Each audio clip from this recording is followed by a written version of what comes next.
Welcome everybody to the Science Gallery, and tonight we're thrilled to have a panel exploring art, science and ethics. You may have seen, I hope you've seen the Visceral exhibition outside in the gallery, and we have blood, human skin, rat neurons, sperm, living crickets, cancer cells, and even human milk in this exhibition. We've had 2 faintings since the exhibition opened, and many people crying in front of some of the exhibits. So we've already had all manner of visceral responses to this exhibition, which I think raises many questions about the boundaries between art and science, and the boundaries between both art and science and ethics that we want to explore this evening. Should art and science be subject to the same ethical constraints? Should we trust scientists to get on with the ethical issues around their work? Or do we need to involve others? Can artists help us to actually explore the ethical issues around emerging science and technology? What are the processes by which artists can push the boundaries of ethics and confront us with ethical issues? What are the processes to which artworks have to be subjected as they explore areas where they relate to human subjects? For example, the Blood Wars, a piece that many of you may have seen in the exhibition, which involves competing white blood cells taken from members of the public. What kind of ethical approval do these kinds of projects have to undergo? So tonight, to explore these questions, I'm joined by 3 very distinguished panelists who come from 3 different perspectives. Somebody said an artist, a curator, and a neural engineer walk onto a stage, we have a real-life situation where we have this combination here on the stage tonight. We have, first of all, Oron, who is co-founder of SymbioticA and also co-curator with Yonat Zur of the Visceral exhibition in the gallery, which we're delighted to host until the 25th of February. Oron is somebody who has been working, in the context of SymbioticA for over 10 years on the boundaries between art and living systems. So he will explore this side of the question. Then we have Robert Devcic, who we're delighted to have, who's the founder of GV Art, which is a commercial gallery in London, which has a very strong focus on the relationship between art and biomedical science. So he will be contributing to the discussion as a curator and as somebody who's working at the boundaries between art science experimentation and the commercial art world. And then finally, we have Professor Steve Potter, who has just arrived and who's fresh off the plane from Atlanta, Georgia, where he's a professor at Georgia Tech and somebody who's working on the frontiers of neural engineering and who is a collaborator with some of the SymbioticA artists on the extremely fascinating exhibit Silent Barrage, which is the work involving the rat neurons connected to robotic poles, which is in the back of the gallery. I hope we'll have 3 very rich and different perspectives. This is a conversation, it's a discussion, and it's an open-ended discussion. I suppose what interests me most about all of this is where the public come into the picture. And in the Science Gallery, we have almost a sort of a public litmus test for some of these ethical issues. What we decided was that in terms of the format for tonight, each of the participants is going to give us sort of a short position statement, for 5 minutes or thereabouts. And then we're going to have a little bit of discussion, and then we're going to open it up to the floor, and we'll hope you'll have lots of questions. So I would like to start off by introducing Oron. Oron Katz, the co-founder of SymbioticA and co-curator of Visceral. So Oron, if you'd like to give us your manifesto, please. Yeah, first of all, thanks so much for having me here, and it's a great forum, and we would really like you to respond viscerally or otherwise. What I thought about doing, because I only have 5 minutes, working for more than 10 years now, running an artistic research laboratory within a biological science department at the University of Western Australia. I wanted to show you that there's more than one way in which ethics is being explored, and basically start with a series of provocations, or at least statements that would put us in the context of what it means to work with life within, as an artist within a biological science department. So we might start with the bureaucracy of ethics, and that's the institutional ethics. Everything we do at Symbiotica needs to be cleared by either the Human Research Ethics Committee or the Animal Research Ethics Committee. The interesting thing with that, and something to keep in mind, and I'm sure that we'll discuss it further, there's two very important things to remember. First of all, those ethics committees have been set up as specifically to deal with biomedical research, and now they're expanding into other areas within the university. Oops. And then the other thing is that in order to do so, they also have to employ what they refer to as a cost-benefit analysis. They have to figure out what's the cost, or the suffering or otherwise that is being caused by the research that one is proposing, and what are the benefits associated with that. So there's a very utilitarian approach that takes place there. The other thing that we need to remember is that those panels actually allow you to do things that otherwise might be illegal. For us to, for example, over here, to take blood from someone, to actually assault someone and draw blood from, is legally prohibited unless we have an ethics approval from an institutional committee. And similar also with what we can do with animals. But then on the other hand, also one of the things they're doing is they're preventing us from doing very trivial work and very trivial operations or procedures on animals or humans because of the way they're being structured, and that's something we'll discuss further. Now, this idea of utility is something which is extremely important, in particular in the context of art. And I think one of the things we need to remember, and again, it's just as a provocation, we are moving into a time where the single engineering paradigm is going to take over. The fact is that there is an attempt to try and engineer matter atom by atom using nanotechnology, and this whole building is actually set up for that. There is an attempt to engineer life cell by cell or DNA molecule by DNA molecule using synthetic biology. And then there's something which is much more ethically charged, and that's the work of Steve here to some extent, and that's this idea of engineering our thinking matter, the whole field of neuroengineering, and it's all being dominated by an engineering mindset that has a very specific issue with ethics. Most engineers you talk to, they would be convinced that they are doing it for the betterment of humankind, even when they are designing ballistic missiles. Yeah? Well, that's a provocation, so we'll deal with it. There's the ethics of things to come, and I think that that's also something that will be explored further with Steve, and I really would like to deal with that, because it's the ethical consideration of new entities that are being developed through this new way in which we are engineering life. This idea of the engineering of thought or engineering of life in different ways is going to create entities that we need to figure out what types of ethical consideration one have to extend towards them. And to some extent, this is also true towards things like robots and artificial life and artificial intelligent entities, that we need to figure out how we as humans are going to either accommodate them within our ethical framework, or if we need to construct a new way to engage with them. The other thing which is I put under the ethics of things to come is the environmental ethics. Obviously, there's many issues which are currently happening, but I think the whole field of environmental ethics is going to be extremely important in the near future because of the fact that what we're doing now is not affecting us, it's going to affect the generations to come. And how we consider that within our ethical framework is something I would love to explore. There's what I think Robert is going to explore quite dramatically is this idea of dignity ethics, the ethics of material that is considered to be of human origin or others that needs to be treated with dignity. And people like Peter Singer, the big utilitarian ethicist from Australia, would talk about it actually when it comes to things which don't have any nervous system, it's an issue of aesthetics rather than ethics, but we'll explore that further. And then the idea of the way in which human technology tend to hide the victims of our consumption ever so further, so we don't have to make any ethical decisions when we go and consume the world around us. The steaks, the meat that you find in the supermarket is one example. The in vitro meat that is becoming a very hyped area that United and myself were working with for many years now is another area where the victim of our consumption is being hidden.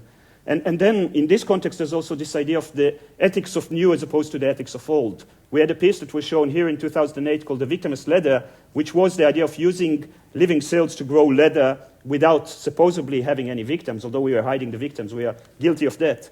The interesting thing is that people were attacking us while at the very same time wearing leather jackets. And there's the ethics of deception, the idea that actually we are being sold constantly with things that are either true or about to be true or not true at all, and we are constantly being deceived in such a way that we need to consider, either by basically being promised things that could never be achieved, creating unrealistic expectations in regard to what's coming, and at the very same time we are getting the flip side of that, and that's unrealistic fears about the nasties that are coming as well. So I'll leave it there. Thank you, Oron.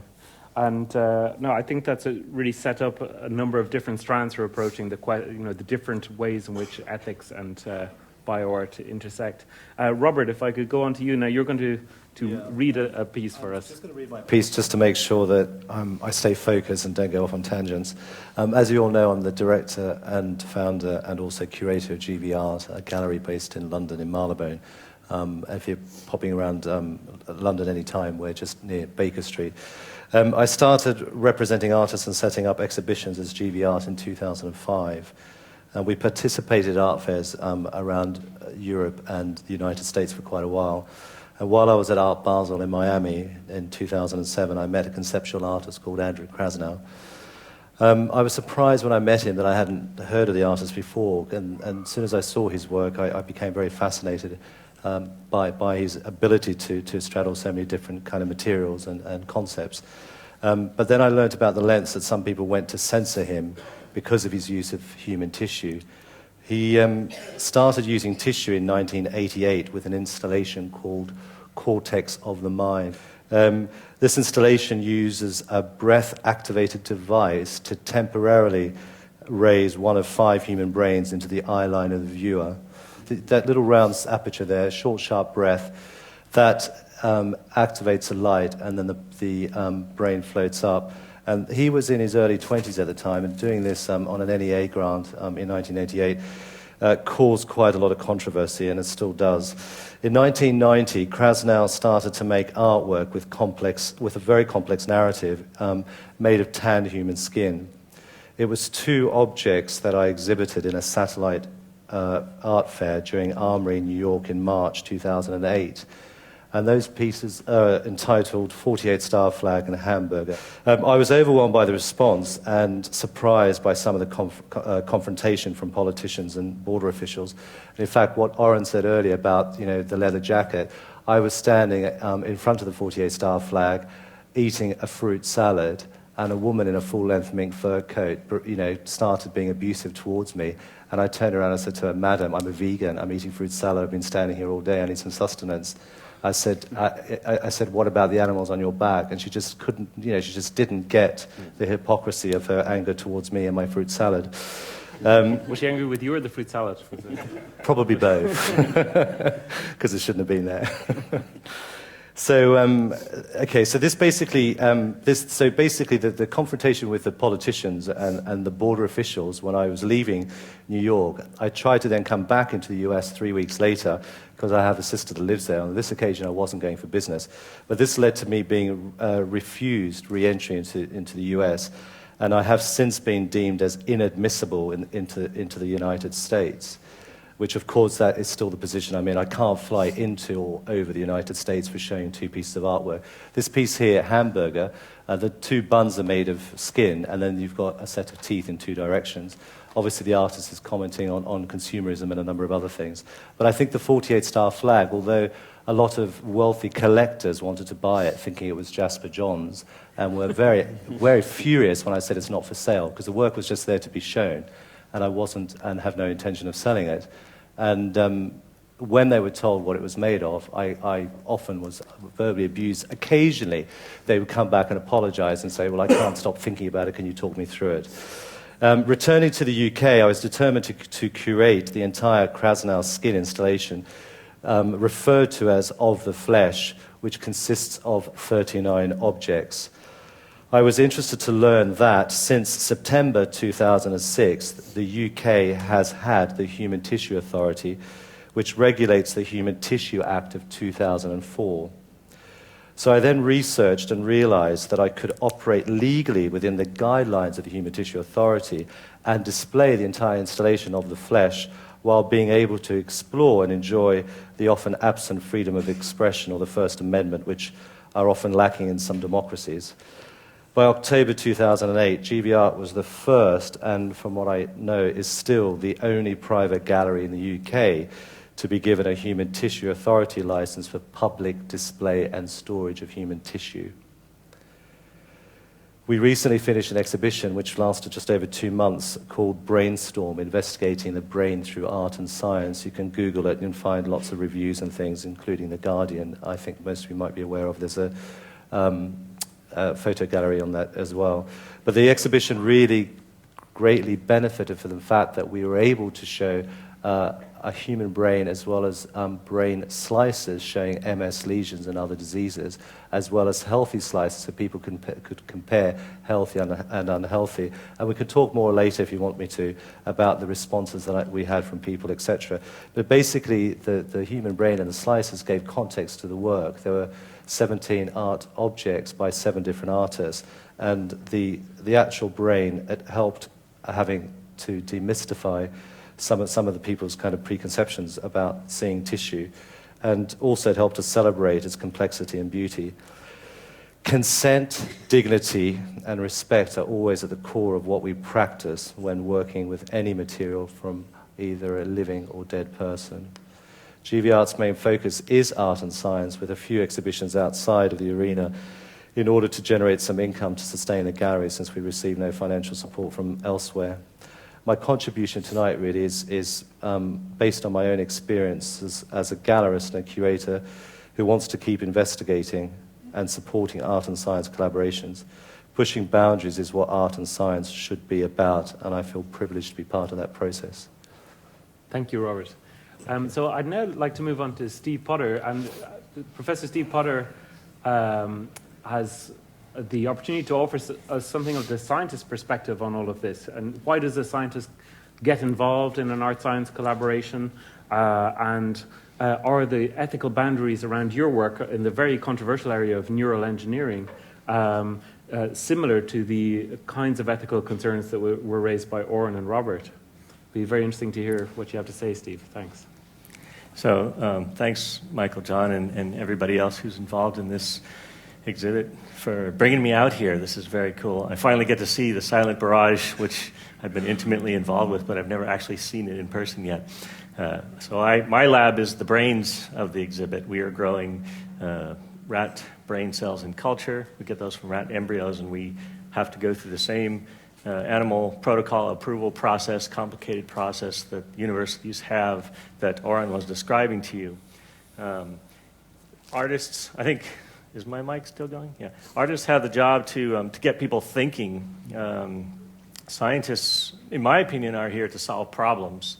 And sometimes we need to get the public thinking about the problems that we're solving. So it's good to have these collaborations with the artists. I'd say, if nothing else, over the last 10 years, my very fruitful collaboration with SymbioticA and with specifically Guy Ben-Ari and Phil Gamblin, who worked there and who created Silent Barrage, has really gotten a lot of people thinking, gotten a lot of the public interested in the science of it. It's gotten a lot of artists interested in the science of it. So I think it's a good cross-pollination of the cultures and education. I'm a big picture kind of person. Neuroengineering, if you're not familiar with that term, I would describe very broadly as anything where brain tissue and technology come together. At the Laboratory for Neuroengineering at Georgia Tech, there are 8 of us professors doing a variety of different things like spinal cord regeneration and how is it that, in my lab's case, how is it the brains learn? How do they remember? How do they process information? Why do we forget things? So we're asking some sort of basic science questions. Occasionally, along the way, we try to design something that will eventually get used in the clinic. In the case of Silent Barrage, it's helping us with an epilepsy project that we're working on in collaboration with Bob Gross at Emory University. So So by studying some sort of model system like a culture dish full of brain cells, we've gotten some fantastic intuitions about how the brain works, because we can control all the variables and have a much more simple system than even a rat's brain, incredibly complicated system, let alone a human brain. So if we simplify things quite a bit, we can put it under the microscope, watch it, observe it in much greater detail than we can do with an intact person or an intact animal. But you have to get those cells from somewhere. And so we have to go through this protocol to make sure that the Animal Care and Use Committee appreciates the science that we're doing. And artists who are just doing an art project, not an art science project, will have a much harder time justifying something like that. I think they usually don't have this rigid structure that we have at the university environment and that SymbioticA has to have because they're sitting at University of Western Australia. So most art galleries, I think that the artists would be much freer to do these kind of tissue engineering projects, and perhaps Robert can tell us about a situation where they're not under the constraints of a university environment. But in our case, we definitely have to make sure that everything that we do with these animals has some sort of a medical or science benefit behind it. It's very hard to convince the animal care and use committees that you're just trying to get people think about the big picture issues. You know, it's hard to put that in such objective terms that they can quantify that or measure it or see what the benefit's going to be. It's going to be a long ways down the road. So let's see, what else was I going to mention? So one of the things to think about, I think that that Oron touched upon, is there are a lot of other contexts in which dealing with ethical issues around the use of animal or human tissue are just swept under the carpet, and people don't think about them. Consider hospitals. You know, people die all the time. What happens to their bodies? In America, it's probably a little bit more common for people to just donate their entire body to the medical school where the interns can dissect it and learn from it, or to donate various organs to people who need them. And we don't often think about, well, what happens to the rest of the body? You know, we're in places where they don't bury everybody. Where does that stuff go? Then there's the issue of food, you know, all of the animals that we use for food. How many of you have to deal with, on a daily basis, have to deal with the animals' welfare or concerns? We usually don't worry about those. So I encourage you, walking out of here, if nothing else, to start opening your eyes and thinking about all of the different issues in which tissue from animals or people has ethical concerns, whether it be in the research environment, artists' environment, food, medical, all these different regimes. That's a very interesting point, Steve, in terms of creatures that sort of maybe in one context appear to deserve a huge amount of conscientious concern, and in another environment are treated simply as waste or food. I mean, it makes me think of the crickets piece, The Host by Nigel Hellier upstairs, which is, if you haven't seen it, 200 living crickets listening to a lecture about the sex life of insects, and with a feed out of the aural nerve of a cricket as it listens to the talk. And I suppose the point, or one of the points the artist is trying to make, seems to be that crickets normally fall beneath the radar of any kind of ethical approval. They're used as food, that you can treat them any way you like, and he's trying to actually make the cricket into this sentient being which deserves our concern, and play with people's preconceptions. That seems to be a major issue that some of this work brings out. You know, in one place, a particular usage of an insect is fine, and in another context, we feel empathy for an insect. But I would like to just ask you, Steve, maybe to start off. I mean, why is it that people always sort of say, well, artists, you know, it's easy to see what an artist gets out of an art-science collaboration. We know that artists, they love having new media to work with. They love having opportunities to try out new techniques, new tools, and so that's pretty obvious, but people always sort of come back to the question of what does a scientist really get out of this, and why are you here? Why have you spent a huge amount of time on the Silent Barrage project working with these two artists over in Perth and Symbiotica? What's in it for the scientist? And I've heard people say, well, the role of the artist is to be propaganda for the science, which I find a somewhat disturbing idea. Or the idea that sort of the artist makes pretty pictures of the science, or the art helps to generate PR for the science. I've also heard as a sort of Faustian bargain between the artists and scientists. Scientists bring the money, artists bring the PR. But how do you see it? What's the benefit that you get as a scientist in actually spending significant time getting your lab and your researchers to really work on something which at the end of the day is an art installation? Yeah, so I would say in my case, I wouldn't call it propaganda. I would even hesitate to call it PR, but it's definitely the interaction with the public. Scientists are often, and I'm guilty of this myself, stuck in our ivory towers doing our research with our blinkers on and not thinking too much about what the public cares or even understands about the work we're doing. Look at television shows that have to do with science. They're all about crime scene investigations. There's no show that I know of in which they portray what scientists actually do in the lab. So by collaborating with the artists, I can step out into the public in a very public forum and get the public to understand at least a little bit, a tiny bit, about what we're doing in the lab, why we might be doing it, some of the tools that we use to do it, and to show that we're, at least some of us occasionally, thinking about the big picture and where is this going and what are the implications, ethical, scientific, or otherwise, technological, futuristic. In my line of business, neuroengineering, a lot of the ethics center around what's going to happen when we have more control over brains and what's going to happen when we can read people's minds and all of that sort of thing. So there are a lot of very big picture ethical issues that the scientists who are doing the basic science that's going to make this possible usually don't worry too much about. But by participating in some sort of an art project, it forces you to have a dialogue with the viewers of the art, with the artists, and anybody else whose interest is piqued by this. And I want to come back to a thing that you said about utility. I mean, you talked about, in going through ethical procedures and so on, you constantly have to deal with questions of utility. And clearly that's a challenge for artists, right? There's a perception that almost the same experiment, if you like, when viewed as an artwork, can be viewed as decadent or potentially unethical, whereas if it's viewed as a piece of scientific research, people maybe will sacrifice a lot of their concerns or worries about it because they think it's for the greater good of humankind. But I'd like to open that up to the rest of the panel. I mean, should art and science be subject to different ethical standards? Oron, do you have any thoughts on that?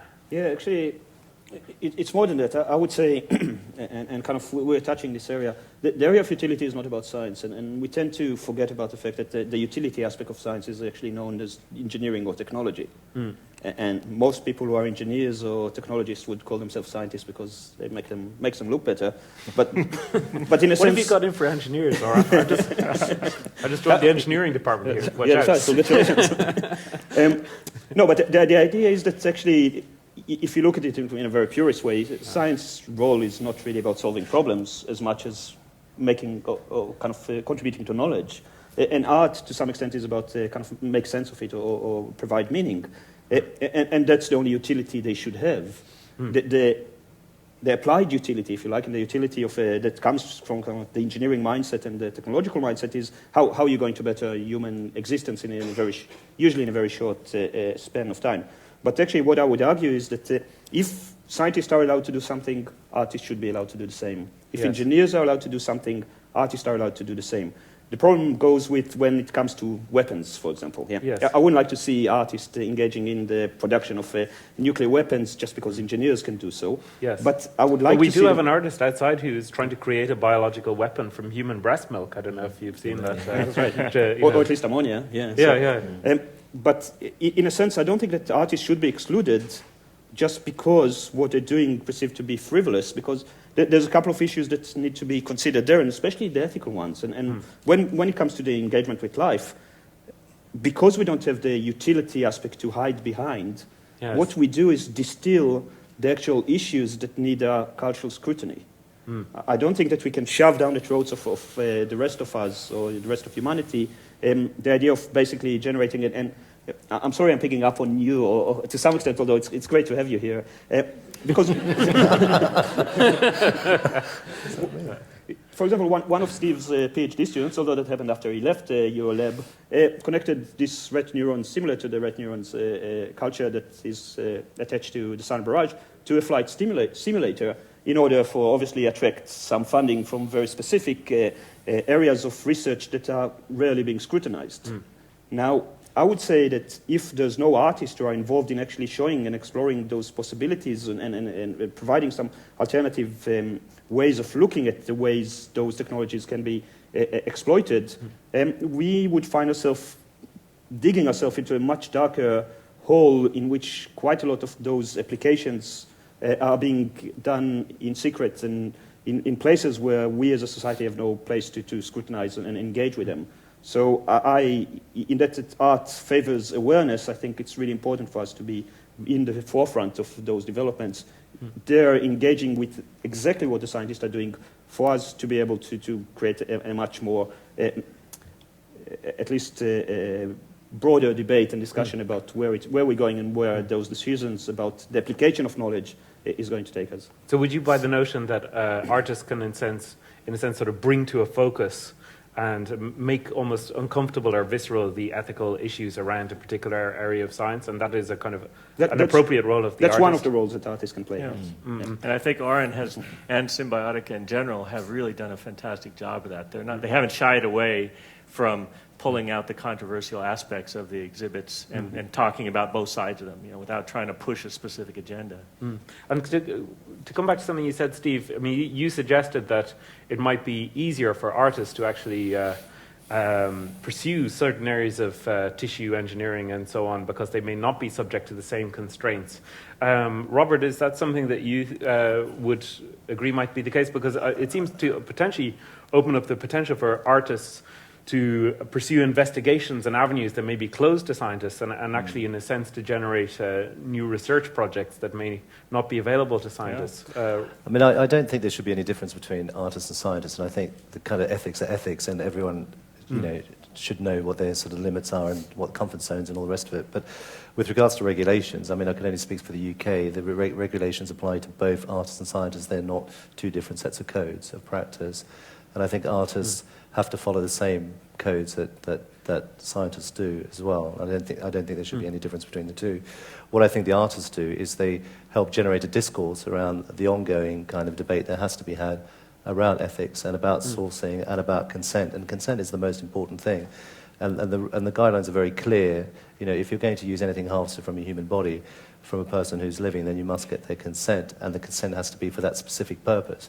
You can't harvest and then later use it for something else and then sell it on and do whatever else you might think you can. Yes. So I think the rules are very clear, and those Human Tissue Authority guidelines aren't relevant in this country, yes, and across Europe. But I hope one day, with this ongoing debate that we all need to keep having about ethics, is that there'll be some good models and standards of good practice that aren't based on knee-jerk reactions because of scandals like the Alder Hey Hospital scandal or various others, which resulted in the Human Tissue Authority Act, which was really just as a way of kind of trying to diffuse a very real concern, but didn't really go far enough and deep enough to actually look at all the other issues. If I said to people at the Human Tissue Authority, which in fact I did about the Visceral show, and that I would like to do something like that in London towards the end of the year, I mean, they found it very difficult to get their heads around the contents of what's in this show, and I would need to speak to them for quite a long time to help them to understand that what we're doing is not actually going against the ethos and the spirit of the act. But it seems to me there's something a little bit different about what you're doing with GV Art from what Oron is doing with Symbiotica, which Symbiotica seems to me very much a research lab, effectively, where artists are brought into a university setting and are encouraged and assisted in experiencing the tools and techniques of biotechnology and biology. But it seems, I mean, you're working in the commercial art world, so you're dealing with, you know, you showed us the flag and the hamburger, but Sure. in the But business they're not. you're I have to selling say flags they're not and- commercial objects, and we're Yeah, not selling those. or you because weren't selling if I was those to be specific selling ones, any of yeah. those objects, then suddenly I can't have this ethical position that I have. But As soon as money what happens enters, when you start selling because then you have like a this? completely different discussion, don't Yes. you? The work that we do as a commercial gallery is getting artists to collaborate with scientists in a very deep and long-term meaningful way. And an exhibition that we did last year with 5 artists and 7 scientists, I think it was the first time that the collaborations were shown in a commercial gallery where the artists and the scientists showed the objects which were part of the outcome of the process and the investigation that the two, the coupling generated. With regards to the Krasnow work that I showed, that's part of an exhibition I'd like to tour, and I don't think that exhibition is that those objects is something that I want to break up or to sell, because then we have the whole discussion about the commodification of the human body and what happens in the United States with regards to the average cadaver can generate $250,000, and and some of those tissue banks are not regulated, etc. And that's another completely different conversation, really. Yeah. And as a commercial gallery, we're trying to stay with things that are ethical and objects that people can have in their home, which are incredibly beautiful, but they're informed by science. They have a much greater depth of knowledge involved in the production and process of that object. Yes, Steve, you were trying to I jump wanted in to shine a light on something that Oron said that has more implications. There are a number of regimes where these ethical issues aren't talked about because it's secret. Military applications. So I'm a pacifist. I think that Oron is also, and I'm dead set against any kind of secrecy in research, which generally says any military research. And the commercial world is like that too. So they sometimes use animals to help develop shampoo or the medicine that you're taking. They have much less restrictive, at least in America, have much less restrictive procedures for approving those protocols. I don't even want to guess what the military restrictions are for doing animal research. But I think art could serve the purpose of opening those up and getting people to think about them, not just in the science world, but in these other regimes where there's a lot more secrecy. Well, I think one thing that we noticed in exhibiting the Symbiotica works, and particularly the victimless leather in the previous exhibition, Techno Threads, but also some of the works in this show, is that the issues about dignity and consent seem to crop up frequently. And one of the most intriguing kind of results, if you like, in terms of the visitor responses to the victimless leather piece that Oron mentioned, it's a little semi-living jacket made originally from human and mouse cells, but in the version we showed here, I think it was pure mouse. But the discussion was that, in fact, it was more ethical to make a jacket out of human cells, human skin, because then you could have a signed consent form from the contributor of the skin cells, which raises all sorts of interesting issues, particularly when you move on to discuss victimless meat and the fact that actually cannibalism is the most ethical form of cuisine. Which was kind of an interesting thing. But, I mean, I'd be interested in understanding a bit more about, because everyone sort of touched on these issues around dignity. And before we open it to the floor, because I'm sure you'll have lots of questions for our panel, but I think, dignity, what is dignity? I mean, we're closing this exhibition, as you may know, on the 24th of February. We're having a funeral for the work.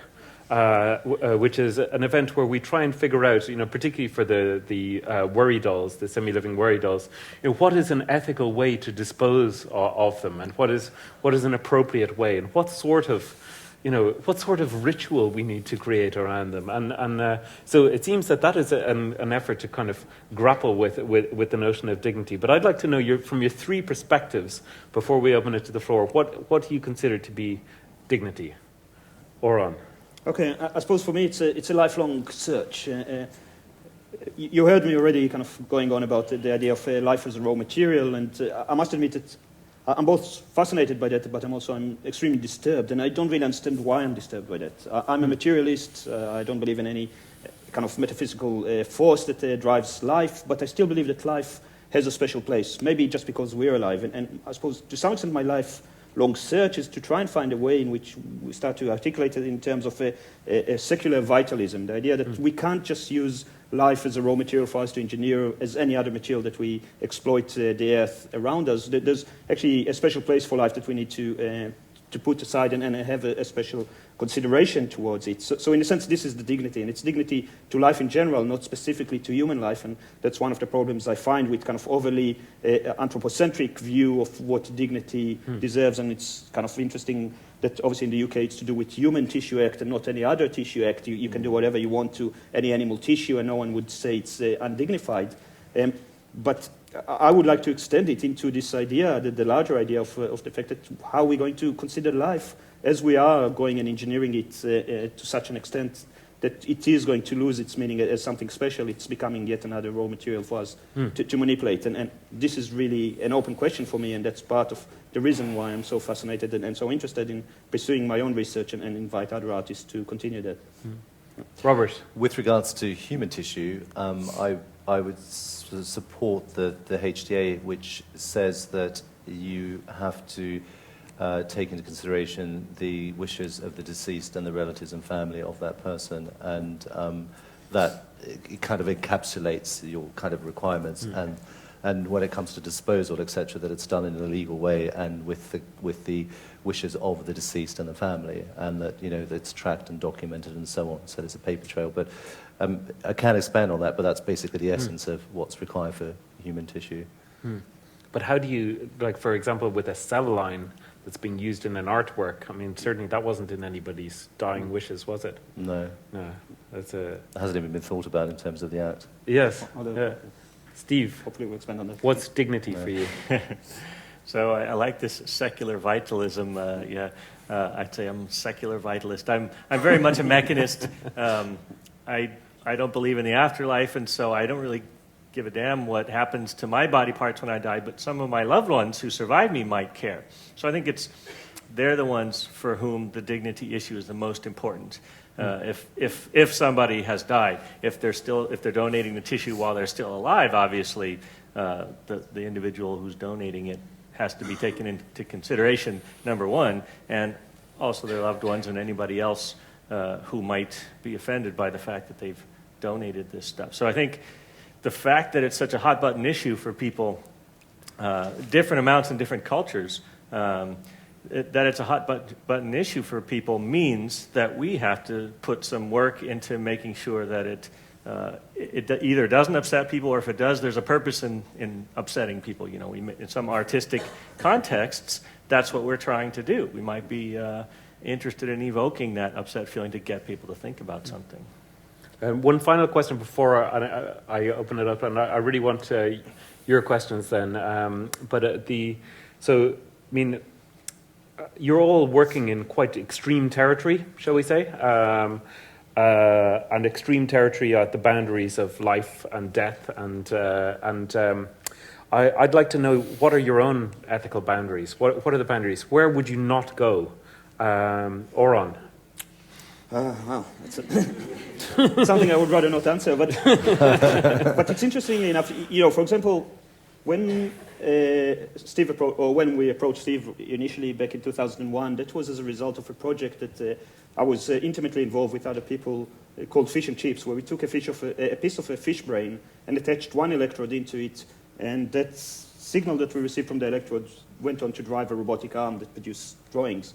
And then we approached Steve, and he came, and obviously his system is way more complex and much more meaningful in the sense of actually two-way communication with a bunch of nerve cells, which are, in a sense, disorganized, but they have this potential of at least being responsive. And working at the time with tissue for more than 6 years, I got quite disturbed. I worked with nerve cells before I met Steve, and I worked with tissue, since 1996. I'm still working with tissue.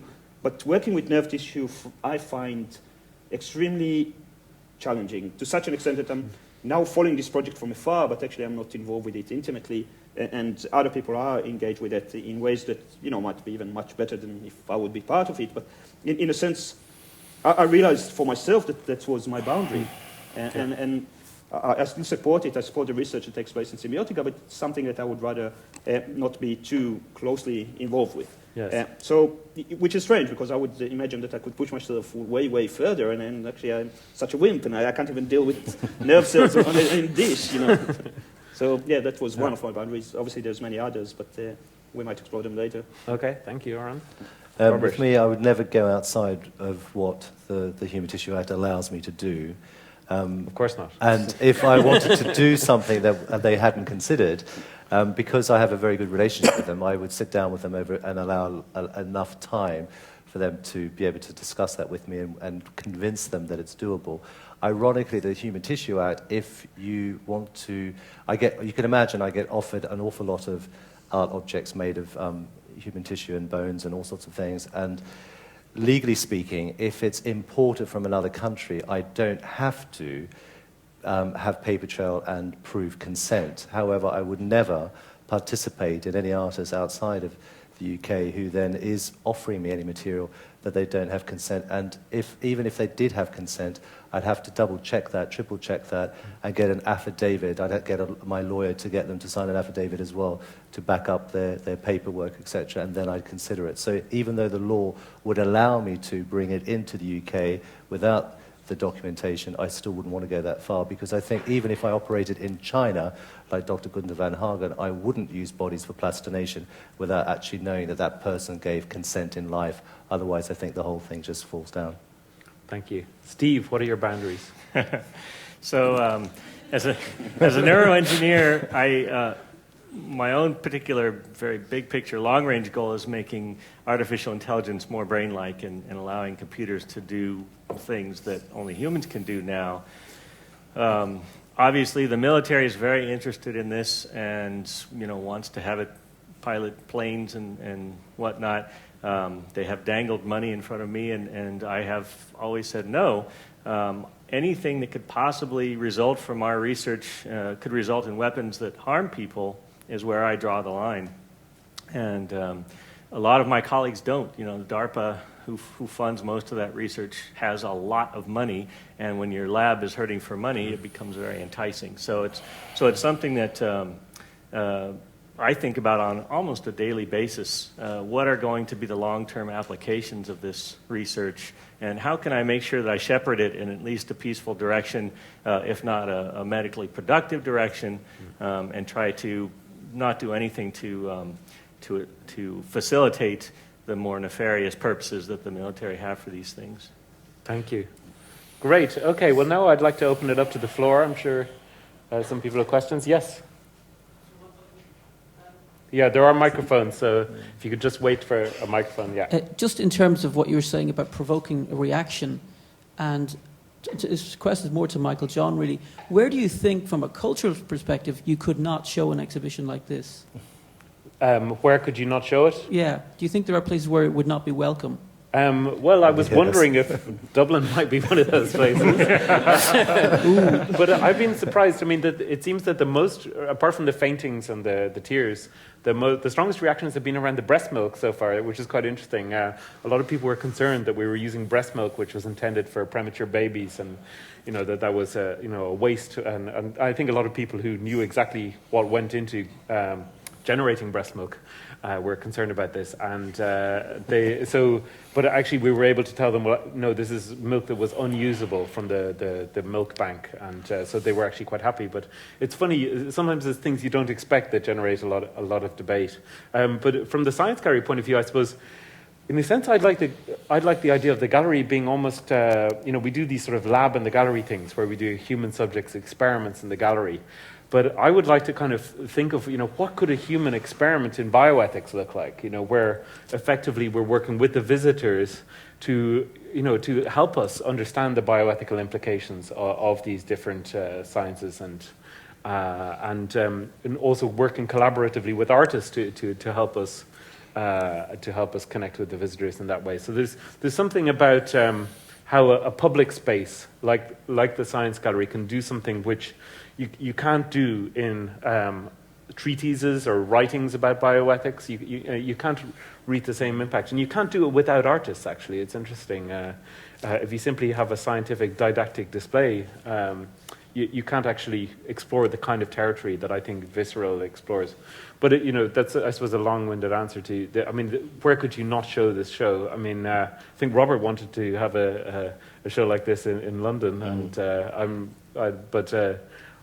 could you show this exhibition in London? It would probably take me about a year to get all the necessary paperwork and everything else sorted out, and to make sure that we had a whole lot of things in place. We'd have to do things like material transfer agreements, we'd have to do paperwork, we'd have to have some of the work documented before it arrives, checked every day, risk assessments.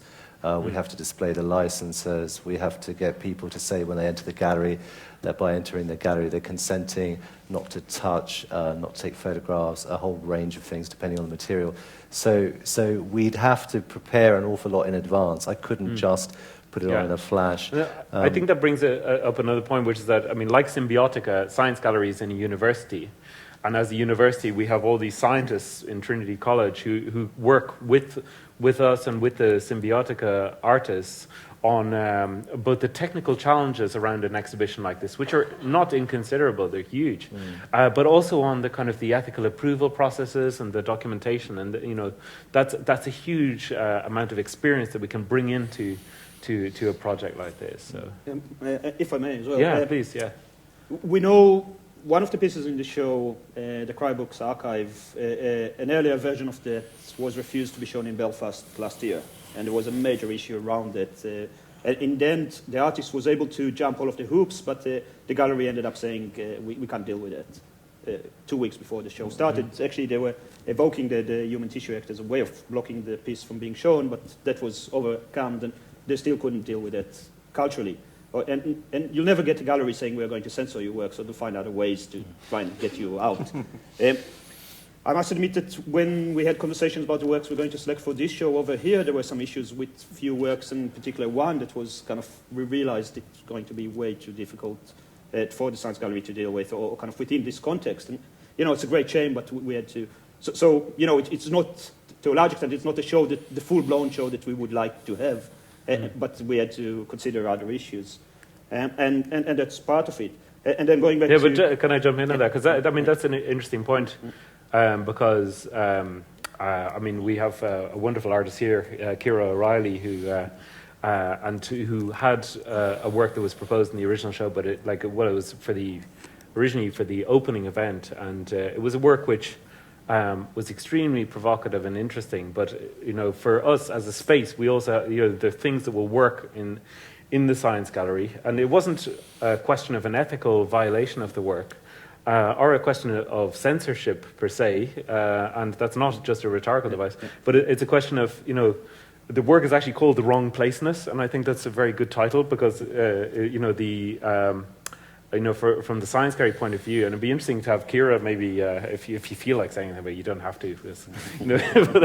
But from our point of view, it wasn't. It's a very provocative work, but it wasn't in the territory which was the right territory for the Science Gallery. But I think no venue is without its own position. A venue has to have a position, otherwise it would be a boring place. So. No, I totally appreciate that it wasn't critical.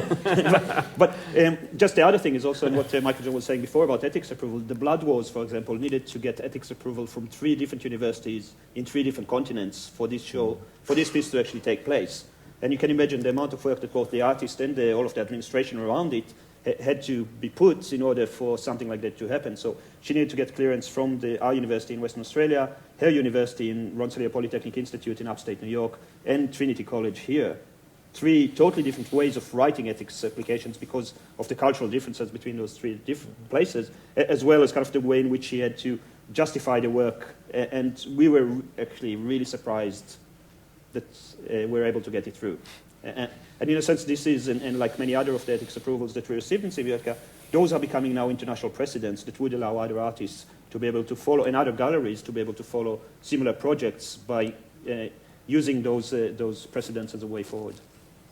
Any other questions? I think there's a couple of hands up. I think that at the back was first Kat, and then yourself. Yeah. I was just wondering if you've ever considered presenting the ethical side, like, the documentation of the hoops that need to be jumped through to get to the stage, because the story is an integral part of the work, really. And so have you thought about that, and how would you approach it? Not just us, almost any artist in Symbiotica that had to go through ethics applications ended up kind of trying to contemplate ways in which they can show that whole process as part of it. It changed their projects quite significantly as well, I would say. They need to articulate it in a way they never had to as artists before. They need to talk about it in terms of cost-benefit analysis, as well as talk about those projects in terms of how they're going to benefit humanities. Every artist is sure they're going to benefit humanity in some way, but when you ask them to articulate it, it's quite hard for them to actually find a way beside kind of stroking their own ego. So it's kind of interesting. We've seen quite a few artists actually either uploading those processes, those forms onto the website, having paper rims alongside the installation. In many cases, when the actual work didn't end up being produced, all you're left with is kind of those reams of documentation of what would have happened if I would actually get it through, or that would happen. But I admit that at Symbiotica we're getting a little bit tired of that. We've seen it too many times. We've got about, I think by now, about 15 or 20 ethics approvals or kind of amendments for ethics approvals that allow artists to do the work. What we do now is actually try to piggyback on existing projects. So we just amend existing projects as opposed to going through the full-blown experience for the artist to go through that. But that's because our names, because Jonathan and myself are the only university employees, it's always our names that have to be up there. And it's kind of getting a bit tedious. But yeah, I would say it's important for those precedents to be presented in some way or another. I think it's important for researchers to look after it. On Saturday, when we had a conference, we had a researcher called Adele Senior, and she's looking at what she refers to as non-events. She's very interested in ways in which artists, especially working with the life sciences, were never been able to either pursue their projects or show the work that they completed. And we really hope for her to get funding to actually pursue it further and actually document all of those very important non-events that in some cases are much more significant than the actual works that are being shown in galleries. Thanks. I think we have a few more questions. Can I just add? Okay. And the other thing Quickly, I'd like to maybe. add to that is just consent forms. I've started collecting them from all over the world, and they're just so bizarrely different. And it'd be absolutely fantastic if in my lifetime I could see a really good template for a really good consent form that takes on board a lot of the dignity, respect, and usage and all of that in a productive way. That's an interesting project. Yeah. There was one here and then here. Yeah. So up here. Yeah. Hi. I worked for a little while for a group called Atelier Van Liesert, who got in trouble once for mounting an anti-aircraft gun on the back of a Mercedes. The idea was supposed to be for luxury warfare. The Rotterdam authorities got very annoyed about this and threatened to seize it. But before they could, Boymans van Buchenen, which was a gallery in Rotterdam, organised an emergency purchase of it. Yeah. And then the piece was rendered safe somehow by putting it in an art context. Now, I think it takes away from the piece somewhat to have it in a gallery like that. But the line between art and science, or where it falls, I suppose, isn't always clear. So how do you deal with this how ethics are affected by context? How do you decide to present things? It's a really good question. Who would like to? I think Okay, I suppose, and actually, you hit at least 3 of the nails on some of their heads, in the sense that quite often when we get a new member of the ethics committee, or when they change the committee, the first response that we get back from them is, this is not research, you shouldn't come to us. And then we need to prove that actually artistic research is valid research and it takes place. And we make a point that actually what we're doing is artistic research as opposed to scientific research. We tend to play down the scientific utility of our work, even if there is some possible kind of new knowledge that might be generated and can be kind of assessed on a scientific level, because we believe that artistic research has its own merits. Now, try to convince a medical person that that's the case is actually quite an interesting one. But what we tend to do, and we almost have to act like lawyers by going through the what's referred to as the human tissue or the human research ethics guidelines and booklets and the instructions to the ethics committee, and actually pick up quotes from that and insert them within our application, so and then prove it to them that actually we are dealing with them in a way that is approved by their recommendations. And again, it goes back to what I mentioned at the very beginning, that actually human ethics research committees were set up as a result of the Helsinki Convention in 1956, which was reviewing the atrocities of the Nazis and human experimentation that was done then. And there was, okay, we need to kind of find a way and standardize the use of humans in research and find a way which is kind of considered to be ethical. But that was driven by biomedical research, as I mentioned. So you need to kind of speak that language in order to drive it. But for us, and was extremely important, and it's still important for us to actually be able to maintain the fact that what we're doing is not scientifically valid, but it is valid as a research of a different field, and that's the arts. And we tend to struggle quite a lot with that, but it's something that we maintain. And I would hate to see artistic projects being sold for their perceived utility, because that's not really what they're there for. Yeah. It's interesting. I remember Gunther von Hagens was mentioned briefly in the conversation, and he's kind of the sort of the ghost behind some of these conversations with the Body Worlds exhibition. But the interesting thing about von Hagens was originally he was an artist, and Body Worlds was an art project, and then and that's how it was positioned in Europe. But the interesting thing was that when it went to America, it then became a science exhibition, and suddenly it was okay to have, embryos, human embryos in the exhibition because it was science. And you had, I think they called it education, really. People taking their children and showing them, and it's like, oh yeah, there's the embryo, and that was fine. It was just a tiny, subtle change in the labeling of the exhibit. It was a little bit more information in the labels that made it science rather than art. But I think the question of context is a very good one. And Kira. Thank you. I'm trying to remember my thread a little bit, actually. There are a couple of things, really. I mean, one is, for me, thinking about ethics as certainly cultural, and I think your example of Kathy Hyes needing to apply for 3 ethics approvals in 3 universities in the different languages.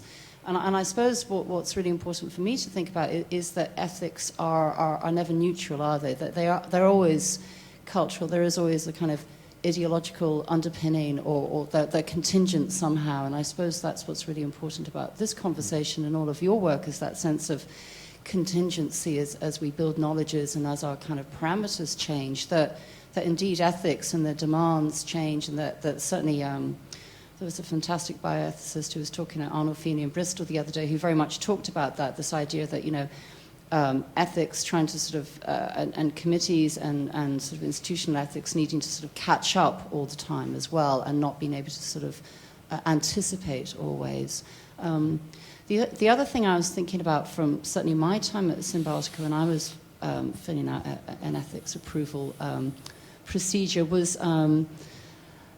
what that certainly, the sort of several levels that I had to engage on, as well as the institutional and that sort of pro forma of that, was also where my sense of an artist went, and not wanting to write out, in terms of my engagement with working with animals, tissues and cells, including my own and my own body, this idea of curiosity and something that couldn't be written about in terms of ethics, kind of not just a curiosity where I can go, well, I'm an artist, I'm just curious, but quite a dark curiosity as well that certainly took me to wanting to work with living material. And I don't mean dark like evil, baddie, haha, but something that couldn't be articulated. And maybe visceral is a good way of kind of, a good word for describing that. But I felt that was really key and really crucial in my actual, I think Adam Zaretsky talks about a sort of need for an experiential ethics, where there is an experience, a working with, a kind of hands-on, that I think Symbiotica really kind of privilege for artists in terms of a private practice, where there's that exploration of, how do I feel about this? How do I think about this? and therefore what are my actions and how that can... And I just wanted to add that because I think sometimes discussions in ethics can become very sort of idealized and very kind of fantastic and aren't we good and here we are, and I'm not sure if that's always appropriate in terms of an artistic practice or useful and maybe even a scientific practice. So I just wanted to kind of throw that in. Thank you. Any responses? Just it reminds me actually that the first Kira was the first artist at SymbioticA that got approval to get a biopsy and work with her own tissue. Of your own body, yeah. So which generated also issues to do with health and safety as well as ethics. But the initial response was the usual from the ethics committee when they initially rejected it was the usual rule is that a researcher should never work with their own tissue. And we asked them to show us where the usual rule is actually being mentioned, and there was none. But that was kind of the convention of researchers, and there is good reasons for that in science. You don't want to emotionally attach yourself to your subject, so you don't want to work with your own tissue and kind of have this relationship with your own tissue. Which, okay, and then the second thing is the health and safety issue. That obviously, if you are going to reintroduce the tissue somehow into your body, and it might have been subject to mutagenic agents just by being exposed to the environment, your body won't reject it, and therefore we needed to convince them that actually Kira is going to be sufficiently trained in the procedure that she's going to treat it as a very dangerous material, and therefore the chances of that being reintroduced into her body is actually quite minimal, and she's consentingly willing to take the risk as well. So she had those issues. But then the other thing that reminded me is actually Kathy Hayes with the blood war, that, again, the first rejection, you usually being rejected first, and then we need to respond. And the first rejection was on the basis that she was basically racist, because she was talking about, ironically, about the supremacy of one group of people over the other in regard to that. And we decided that maybe we should put a disclaimer that some art projects contain irony which is embedded within them, and that ethics approval should be appreciated of the existence of irony. But then we decided to actually reword the whole application in such a way that we basically put it as an open research, artistic research question, as opposed to try and speculate what the outcomes might be. You made the very good point that ethical systems are contingent and culturally specific, and specific to moments, and also that the conversation needs to have this an element of discomfort. And I think that the discomfort is really a key thread in the Visceral show. I mean, it's something that is present always. But I was wondering, are ethics approval systems? Robert, you mentioned that you have a sort of collection of these different forms and so on, and even consent forms. Yes. I mean, are ethics approval systems, is the science world striving towards a sort of universal ethics, or not? I mean, is the fact that systems of ethics are culturally specific recognized in the scientific community, or is there a sort of an idea of a globalized ethics? Certainly in America, they're not worrying about any other cultures. You know that. Yeah. So, I would be surprised, though, if the EU doesn't come up with some sort of global... Do we have any philosophers in the room, by the way? Any ethicists? No? Hi, over there. We have one? Oh, yes, excellent. It'd be great if you could, as a philosopher, and because I guess we're talking about hands-on ethics. I like that notion. Yeah. Okay, I'm not sure I describe myself as a philosopher. I do a bit of philosophy now and then. Ethics and aesthetics. There's a discussion of the relationship between the two, and I'm wondering if I could throw in the question of the hierarchy of values. Do cute baby seals have more rights than rats, even though rats have maybe brighter than baby seals for all I know?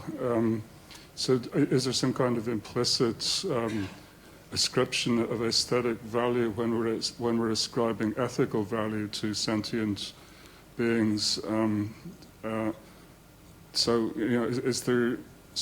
one issue, and there's also a parallel issue of the relationship between rights of humans and rights of animals, and to if the whole Peter Singer thing, do small infants have more rights than pre-born entities, and if so, why?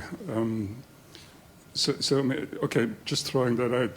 Do those kinds of questions have resonance for the practical work that you're doing in this interface between science and art, between scientific ethical issues and artistic stroke aesthetic matters? Great. So do ugly creatures have less rights? I think this is part of kind of the whole cognitive dissonance that we practice in regard to life in general. I think that we tend to, on the one hand, I think it's in Australia now that you're not allowed to eat horses, but you can export horse meat. Yeah. So it's the same type of logic. Yeah. And we have more and more of those things. And again, I think the more we removed ourselves, and the more people are living actually in an urban environment and totally removed from nature in any way or manifestation, or even constructed nature like farming, people are totally unaware of the consequences of their existence and what I was referred to before. But I would agree with you that, and Peter Singer talks about it in terms of speciesism. And speciesism is not just the fact that we value humans more than other species, but even within kind of the animal kingdom, we tend to value certain animals on top of others. It's similar to the debate that is taking place between Australia and Japan about the Australians are pursuing the Japanese for whaling, and the Japanese saying, but you're eating cute kangaroos, what are you telling us? So, it's tend to be, again, it's going back to this cultural thing, but it is going back to this idea that any engagement that we have with other living beings, any engagement that we have as part of our existence, it's first very violent, which we tend to forget, and very culturally kind of associated with us trying to hide whatever is not uncomfortable for us to acknowledge, and then obviously try to highlight where the others got it wrong.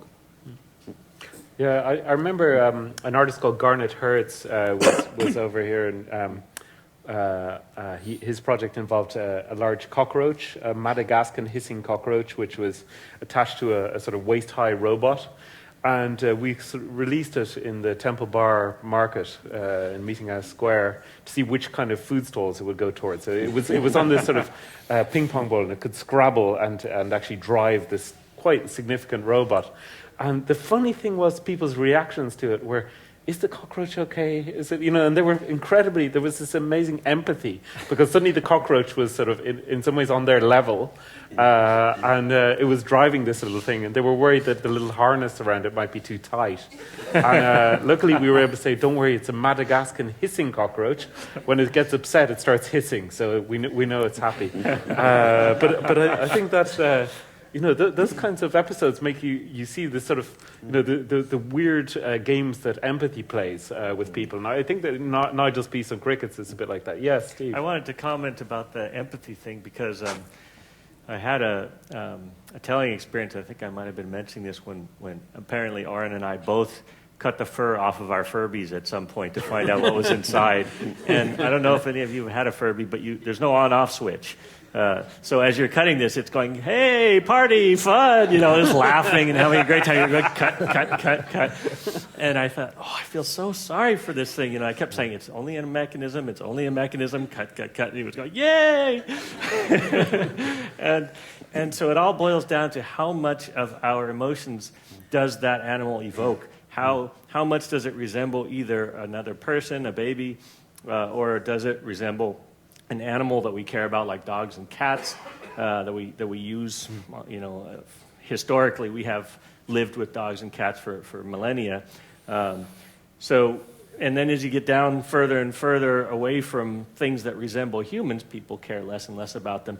But surprisingly, a Furby, which is very, very much different than a human, has special things which the Furby manufacturers put in there, like big eyes and cute little ears, to evoke those emotions and make it very hard for us not to worry about their rights. Yeah, but the funny thing about Silent Barrage is, it in no way resembles a human as an encounter, but there's something, which touches on a nerve almost literally. The idea that it's you're engaging with, as Oron said, there's something that he feels a bit uneasy about, and that, for Oron to feel uneasy, it must be pretty scary stuff. But about engaging with living neurons, and this idea that you feel that there's something sentient as you move, and I hope all of you will or have experienced silent barrage. That in some way it's responding, it's aware. As many of you know, we have an election coming up on the 25th of February, and we were thinking that, it might be very interesting to bring the candidates to silent barrage to see how it responds. Yeah, how it responds. That's kind an interesting idea. whether we can have a sort of Paul the Octopus experience here. But there does something. So on the one hand, there's the question of resemblance, whether it's something that seems like us, or is human-like, or there's the question of sentience, which is maybe a very different question. We might feel a little bit sorrier switching off silent barrage than if than we might feel about the passing away of a rat. So I think these are important but unresolved questions. Could I come back on the rat thing? Yeah. I'm not going to hog the mic, but the Nazis used rats in their film propaganda, anti-Semitic propaganda. They equated rats with Jews. Yes. So there's, and the Nazis had, in some ways, very enlightened laws about animal research at the same time as they were, doing horrific things to human beings. So there is a way that we, people can use animal denigration, the denigration of animals on aesthetic grounds to engender anti-human activities, even though some rats may be very intelligent, maybe even moral animals, as far as I know, but it's just because they're equated, that they're put into this aesthetically debased realm in our mindset, that we then feel that we have the right to do a lot of things to them that we wouldn't feel we had the right to do with dogs or horses that simply on the grounds perhaps that they're cuter. So there is this whole kind of implicit aesthetic thing going on that regulates our mindsets in regard to important ways that we deal with people. And, Good point. Great point. And I think we just have time for probably two more questions. So Lynn, do you want to? I just have a question. I just think it's interesting as the conversation has gone on all evening. Whenever we talked about ethics panels, the language that we've been using is we convinced them, we won them over, we got it through, we got around it. And I think that's really interesting. Particularly the last one. Because that's something that we all do. We see the ethics panel as something to be to get through. It's a process, right? It's part of the process. So I just wonder, is it something that actually, by the time we get to the ethics panel, is it actually too late because we all want to do the work? So my question is, how do you decide before that? What you all mentioned what was maybe your personal limit, but how do you? Because I kind of think by the time we get to the ethics panel, we want to do the work and we'll do everything that we can. We'll keep going back again to do it. I can see Oron nodding. So I just that's just my question. Is the ethics panel null and void? Yeah, can I comment on that? So I have written a few of these animal protocols, and the first thing I wanted to mention was that the Animal Care and Use Committee is comprised not only of my peer scientists and some of the bureaucrats on campus, but also members of the general public, including animal lovers, people who work in animal hospitals. So it's a wide sort of cross-section of society of people who could care about this and who have some knowledge about this sort of thing. And in my experience, every time we have written an animal protocol, it's gone back and forth a few times, and every time we learn something, I certainly learned something new about how to deal with animals. Our protocol always changes from the very first one we write for the better, in my opinion. They tell us, look at this, you've done the math wrong, you don't need to use this many rats to get this kind of statistical significance. You could use fewer. Or they might even, it's happened that they've told us, we need to use more. they did the math better than we did. They said, you're not using enough rats. You're going to have to use more. So it goes both ways, and sometimes they always force us to do a literature search to make sure that this hasn't already been done by somebody else, or if it has, we're going to add to that knowledge in some useful way. So it's very much a conversation. I wouldn't say it's never a foregone thing that we are going to pass through the IACUC protocol. You just have to say, we'll get through it as a collaborator. We're going to work with them until we're both happy about it. Great. And we have time for just one final question. So yourself. I was just thinking, is ethics really about trust? For example, Robert has spoken about his relationship with the Tissue Authority in England and how he's built a trust relationship. And the fact that we now need ethics approval for so many things is an indirect comment on the lack of trust in society, but that maybe an artistic approach is highlighting that because of the hoops that Robert would have to jump through to get approval in England. And what did the panel think of that? Any response on trust? It's kind of an. I won't answer you directly, but I'll give you a short anecdote which might put it in context. I don't know if you remember, about 2 or 3 years ago, there was a story about some Argentinian artist, I think it was, who starved a dog in a gallery. And that ended up being a hoax, but the story kind of hit the media, and everyone was like, you can't trust artists, to such an extent that one of our scientific collaborators emailed us and said, you have to send an email to everyone in the school, in the university, that you've got nothing to do with it. And our response, and actually Jen and myself were kind of, although we're very different, our response was, what about you sending an email to everyone in humanities about the fact that you've got nothing to do with the Korean scientist that was taking embryos from his employees and using them for a hoax stem cell research? And the idea of trust is very much like that. It's enough, and it happens a lot. And you could see the Human Tissue Act actually was a result of a mistrust of how institutions were dealing with human tissue that resulted in a kind of a knee-jerk reaction by the politicians saying, okay, we need to do something about it. We'll put this yet another layer of bureaucracy in order to instill trust within our constituency about the fact that we're actually doing something about it. But going back to the idea of ethics committees, I think, it's not a coincidence that it happened after the Nazis, that suddenly everyone stood up and said, actually, we need to figure out a way in which that will never happen again. Yeah. And that's where the Helsinki Convention actually stood up and said, okay, we, as kind of a family of people, we have to make a point of that and actually have an international convention that would deal with the use of humans as research subjects within biomedical context, and then it expanded.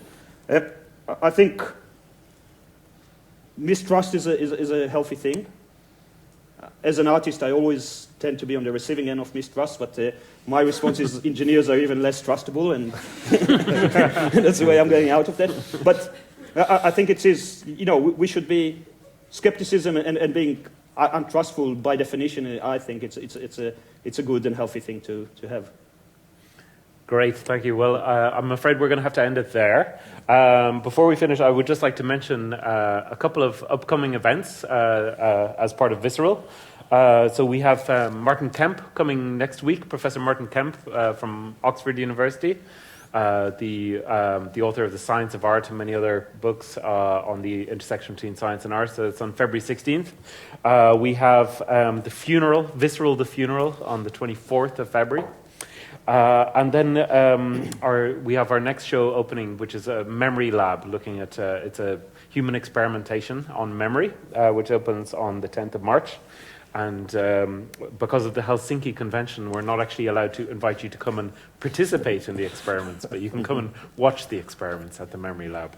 But yes, and then we have Tom Bankoff coming on March 31st. So we've got a few interesting events coming up. Tom Bankoff talking about Salvador Dali and science.